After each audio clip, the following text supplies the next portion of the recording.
One night, Henry and Gordon were alone with James. Although the Fat Controller was beginning to think well of him, whenever a chance came, the other engines would talk of nothing but bootlaces. "Remember the time one had to be used to get you out of trouble, James," they would tease. James tried to get his own back, talking about engines who got shut up in tunnels and stuck on hills. But they wouldn't listen. "You talk too much, little James," said Gordon. "A fine, strong engine like me has something to talk about. I'm the only engine who can pull the express. When I'm not there, they need two engines. Think of that. I've pulled expresses for years and have never once lost my way. I seem to know the right line by instinct." Every wise engine knows, of course, that the signalman works the points to make engines run on the right lines, but Gordon was so proud he had forgotten.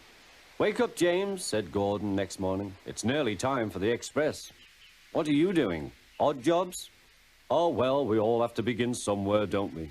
Run along now and get my coaches. Don't be late." James went to get Gordon's coaches. They were all shining with lovely new paint. He was careful not to bump them, and they followed him smoothly into the station, singing happily, "We're going away, we're going away." "I wish I was going with you," said James. "I should love to pull the express and go flying along the line." Gordon, with much noise and blowing of steam, got ready to back onto the train.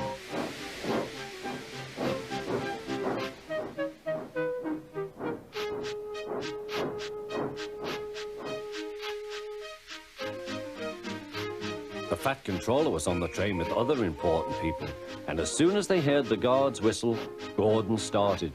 Look at me now," he puffed, and the coaches glided after him. "Poop, poop, poop, poop, poop. Goodbye, little James. See you tomorrow." James watched the train disappear and then went back to work. He pushed some trucks into their proper sidings and went to fetch the coaches for another train. James had just brought the coaches to the platform when he heard a mournful noise. There was Gordon trying to sidle into the station without being noticed. "Hello, Gordon. Is it tomorrow?" asked James. Gordon didn't answer. He just let off steam feebly. "Did you lose your way, Gordon?" said James. "No, it was lost for me. I was switched off the main line onto the loop. I had to go all round and back again." "Perhaps it was instinct," said James. Meanwhile, all the passengers hurried to the booking office. "We want our money back," they shouted. But the Fat Controller climbed on a trolley and blew the guard's whistle, so loudly that they all stopped to look at him. Then he promised them a new train at once. "Gordon can't do it," he said. "Will you pull it for us, James?" "Yes, sir, I'll try." So James was coupled on and everyone got in. "Do your best, James," said the Fat Controller. Come along," puffed James. You're pulling us well," sang the coaches.